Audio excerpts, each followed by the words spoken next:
കുറേ നാളായി ഈ വഴുതനച്ചെടി ഒരു 12 ഇഞ്ച് ചെടിച്ചട്ടിയിൽ വളരാൻ തുടങ്ങിയിട്ട്. ആദ്യം ഉണ്ടായ പൂക്കളൊക്കെ കൊഴിഞ്ഞുപോയി. പൂക്കൾ കണ്ടില്ലേ, വയലറ്റ് നിറമുണ്ട് ചെറുതായിട്ട്. വയലറ്റ് വഴുതനങ്ങയ്ക്ക് അങ്ങനെയാണ്, പച്ച വഴുതനങ്ങയ്ക്ക് തൂവെള്ള പൂക്കളായിരിക്കും. അങ്ങനെ കുറച്ച് കാലം കഴിഞ്ഞപ്പോൾ ഒരു മീഡിയം സൈസ് ഒരു വഴുതനങ്ങ കിട്ടി. പിന്നെയും പൂക്കളൊക്കെ കൊഴിയാൻ തുടങ്ങി.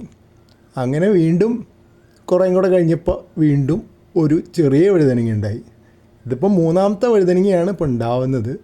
അതിൻ്റെ സൈഡിൽ ചെറിയ വഴുതനങ്ങ ഉണ്ടാകാനുള്ളൊരു സൂചനയൊക്കെ കണ്ടു. പക്ഷേ പലപ്പോഴും ഇപ്പോൾ ചെറുതായിട്ട് ഉണ്ടായി തുടങ്ങിയാലും അങ്ങോട്ട് കൊഴിഞ്ഞു പോവുകയാണ്. പിന്നെ ഇപ്പോൾ പുതിയതായിട്ട് പൊട്ടാഷ് വളം വാങ്ങിച്ചിട്ടുണ്ട്. പൊട്ടാസ്യം വളങ്ങൾ കായ്ബലം ഉണ്ടാവാൻ നല്ല എന്ന് പറയുന്നിട്ടാണ് വാങ്ങിച്ചത്. 0050. സാധാരണ ഞാൻ അധികം ഉപയോഗിക്കാറ് NPK 19 ആണ്. പക്ഷേ വളർച്ചയുടെ സ്റ്റേജിൽ NPK നല്ലതാണെങ്കിലും കായ്ഫലങ്ങൾ ഉണ്ടാവേണ്ട സമയമാകുമ്പോൾ നൈട്രജൻ നല്ലതല്ല എന്നാണ് പറയുന്നത്. അപ്പോൾ അങ്ങനെയാണ് ഈ പൊട്ടാഷ് വാങ്ങിക്കാൻ കാരണം. ഇനി അതൊന്ന് പരീക്ഷിച്ച് നോക്കട്ടെ. പിന്നെ ഇടയ്ക്ക് ചെറിയ കീടശല്യങ്ങളൊക്കെ ഉണ്ട്. പക്ഷെ എന്നാലും ചെടി ഒരുപാട് നാളായിട്ട് പിടിച്ച് നിൽക്കുന്നുണ്ട്, നശിച്ചു പോയിട്ടൊന്നുമില്ല. അത്യാവശ്യം വളർച്ചയുണ്ട്. അപ്പോൾ എനിക്കൊരു ചെറിയ പ്രതീക്ഷയുണ്ട് ഇനിയും കുറച്ചും കൂടെ വഴുതനങ്ങ ഉണ്ടാവുമെന്ന്. കാരണം പൂക്കൾ ഇപ്പോഴും ധാരാളമായിട്ട് ഉണ്ടായിക്കൊണ്ടിരിക്കുന്നുണ്ട്.